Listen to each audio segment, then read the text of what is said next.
So, track changes, Microsoft Word, Google Docs, you get to log in and see who made changes.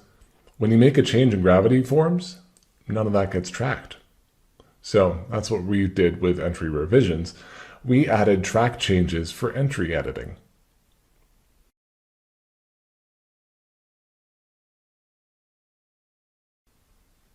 Entry revisions allows you to track changes made to Gravity Forms entries, and then you can restore prior versions with a simple click.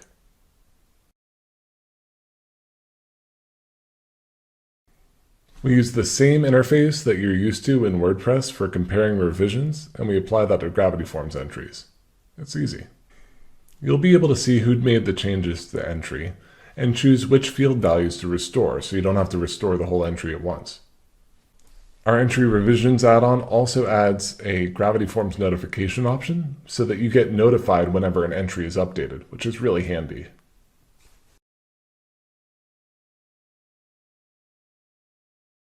Entry revisions changes can be embedded in an email, and it also integrates with Gravity View, so you can show the change history on the front end as well. If you have any questions, our friendly support team is here to help you. So please send us an email, support@gravityview.co, or if you just want to say hi, hello@gravityview.co.